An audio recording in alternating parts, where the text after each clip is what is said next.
Okay, this video we're going to look at quadratic functions. So how many times have you had to factor something? Okay, you've had to factor a quadratic, and you you're trying to determine if it will factor or not. Well, actually, there's a way you can tell if it's going to factor, and what you do is you know the quadratic formula is x equals negative b plus or minus the square root b squared minus 4ac all over 2a. Okay, so what we do is we just take this part of it. Okay, we just take the discriminant, the part that's under the square root. If b squared minus 4ac, if it is a perfect square root, then that means this will factor. If it's not a perfect square root, then it means it will not factor. So we have to calculate this. All right, so let's go ahead and do that. And it's just like, when you're plugging into the quadratic equation, you have ax squared plus bx plus c equals 0. A is the number in front of x squared, b is the number in front of x, and c is your constant. Okay, all right. So let's calculate b squared minus 4ac. Okay, so we know that a is 3, b is 4, and c is negative 5. All right, so let's plug this in. So I get 4 squared minus 4 times, and then this is going to be plug the 3 in for a, the negative 5 in for c, and so that's going to give me 16 plus 60, which is 76.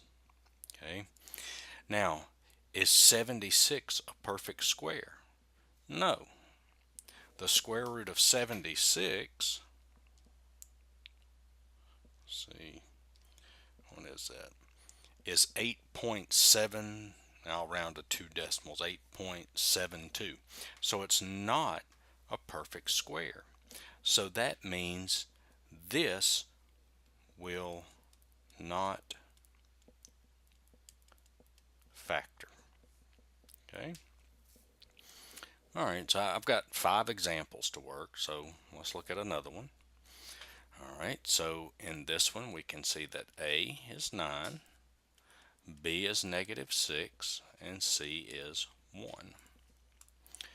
Okay, so let's plug it in. So I get b squared minus 4ac.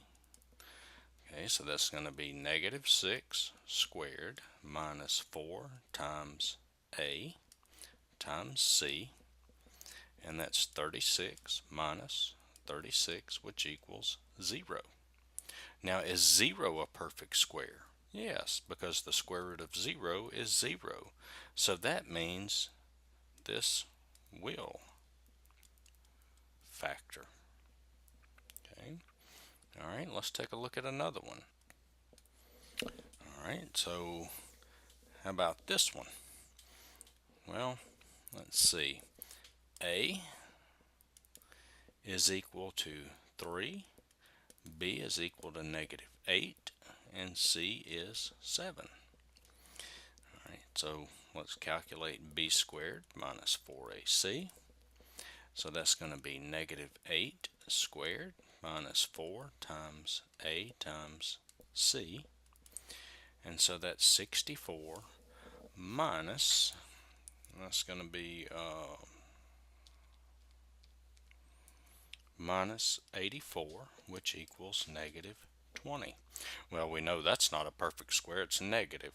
Okay, so the square negative 20 is not a perfect square, so that means this will not factor. All right, so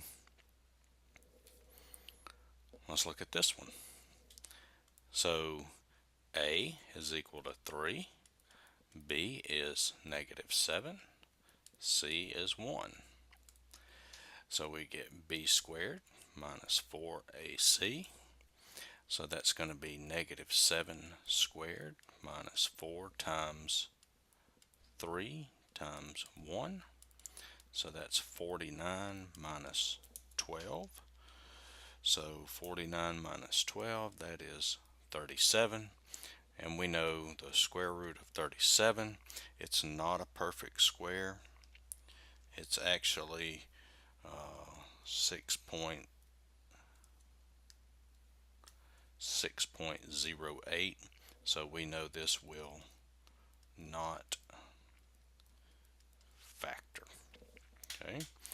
All right. So let's look at our last example. Maybe we'll get one that factors. All right. So here's the last one, and we got some big numbers here. So let's look. So A is 15, B is 26, and C is 7. So we have b squared minus 4ac equals, so that's 26 squared minus 4 times a times c. So I'll have to pull my calculator out on this one. So 26 squared, that is 676 minus, and then let's see, 4 times 15 times 7 is 420. So I got 676 minus 420 is 256. And we know the square root of 256. Well, let's see, the square root of 256 is, and if you need to, pull your calculator out. So the square root of 256 is 16.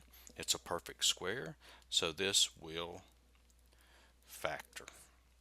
Now, if you need videos on factoring, I have several of those on my channel. You can check those out. So I hope this helped. Give me a like, subscribe, check out my other videos. Thanks for watching.